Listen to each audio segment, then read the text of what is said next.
أعوذ بالله من الشيطان الرجيم. بسم الله الرحمن الرحيم. يا أيها الذين آمنوا كلوا من طيبات ما رزقناكم واشكروا لله إن كنتم إياه تعبدون. إنما حرم عليكم الميتة والدم ولحم الخنزير وما أهل به لغير الله ومن اضطر غير باغ ولا عاد فلا إثم عليه إن الله غفور رحيم. أما بعد،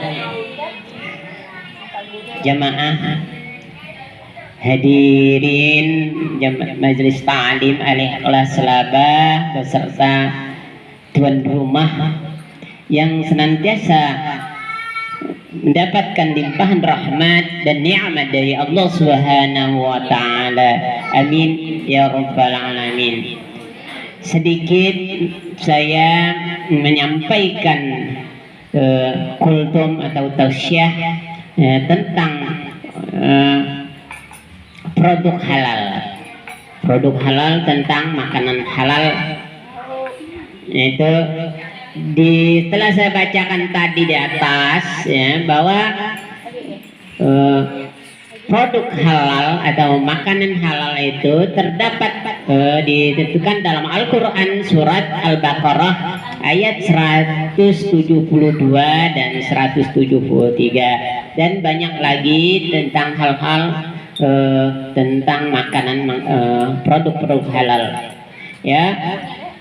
Dalam hal ini pemerintah ya, kita mengeluhkan adalah produk halal. Apa sih produk halal? Ya, karena di sini jelaskan dalam Al-Quran tadi sudah dijelaskan bahwa Allah dan Rasulnya menegaskan kepada kita bahwa kita harus mengkonsumsi atau memakan atau menggunakan produk-produk halal yang telah ditetapkan oleh Allah dan Rasulnya.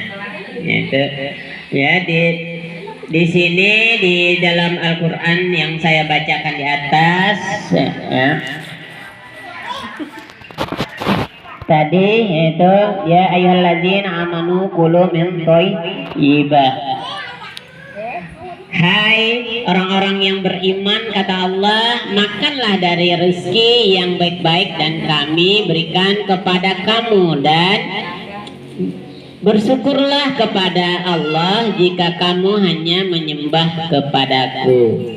Dan ayat berikutnya adalah sesungguhnya Dia hanya mengharamkan atas bangkai darah daging babi dan daging barang hewan yang disembelih dengan tidak menyertakan nama Allah Subhanahu wa taala. Tetapi barang siapa yang terpaksa, di sini kita terpaksa mau untuk memakan yang haram, itu di sini dijelaskan bahwa Allah ya memaafkan, mengampunkan ya atas dosa kita yang kita laksanakan tadi, karena kita makannya dengan cara darurat. Karena apa? Karena kita makan barang yang darurat itu yang diharamkan oleh Allah Subhanahu wa taala, karena kita takut mati, takutlah lapar. Itu mempertahankan. Kalau kita menyiksa diri, mati sama juga kita membunuh diri sendiri. Nah, itu kita dibolehkan oleh Allah memakannya dalam darurat. Misalnya kita dalam perjalanan kehabisan bekal, kemudian jalan perjauh, tidak ada apa yang bisa dimakan, ketemu ular ya dimakan, ular dibunuh dimakan. Itu biasanya orang yang berperang. Nah itu. Nah, kemudian ada hal yang lain, itu hurrimat alaikumul maitatan. Itu jadi diharamkan atas kamu bangkai mayat Yaitu binatang itu apa? Yang disembelih tidak menyebut nama Allah, misalnya dicekik, misalnya dipukul. Itu ada juga penjelasan di dalam Al-Qur'an di sini ya. Juga Rasulullah sallallahu alaihi wasallam menjelaskan bahwa kita diharuskan ya memakan makanan yang baik-baik, yaitu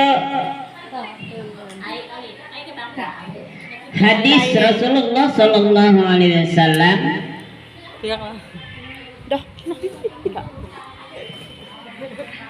dari Umar radhiyallahu anhu, Nabi sallallahu alaihi wasallam bersabda, sesungguhnya tidak masuk surga ya. Bahwa sesungguhnya tidak masuk surga daging dan darah yang tumbuh dari sesuatu yang haram, namun neraka lebih berhak untuknya. Jadi kita, maksudnya ini daging dan darah kita. Apabila kita memakan makanan yang haram kan menjadi darah dan daging kita.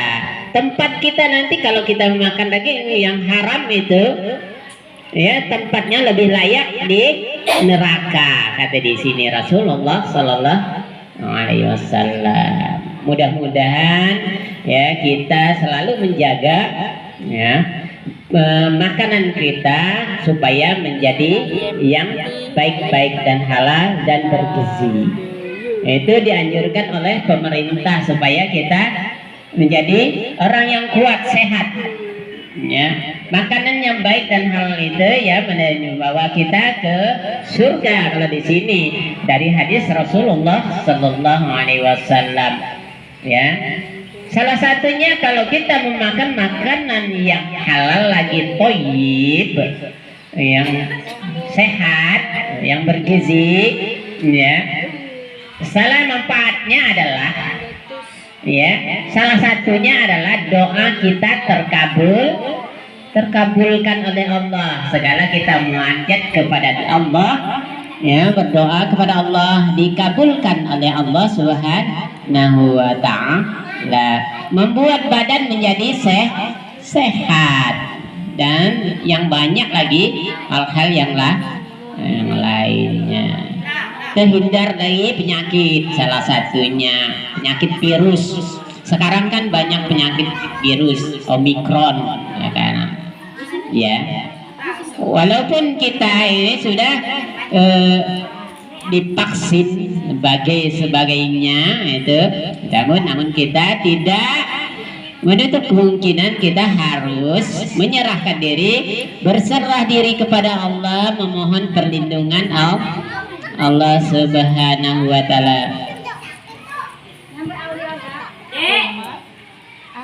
Dari Abu Hurairah radhiyallahu anhu juga berkatakan bahwa Rasulullah sallallahu alaihi wasallam setiap binatang yang buas yang mempunyai gigi atau taring, itu dikatakan haram dimakan.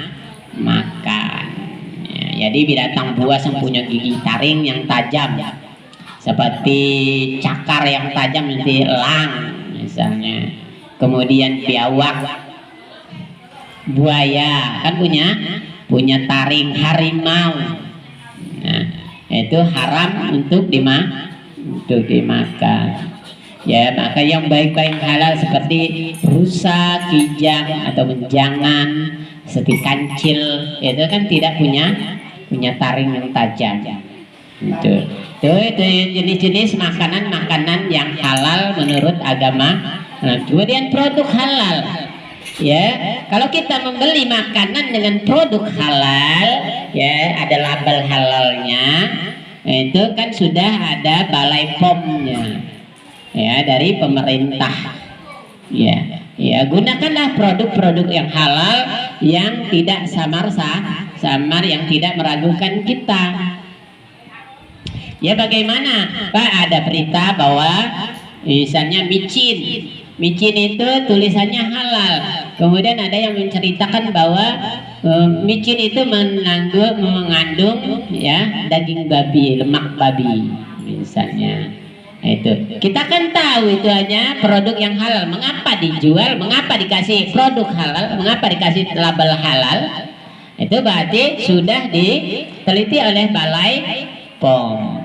Ya, biasa juga orang itu ya ada juga memojokkan suatu perusahaan bisa ya untuk menjatuhkan sebuah perusahaan. Kalau memang terbukti barang itu mengandung barang yang haram, buat apa kita memakan? Nah,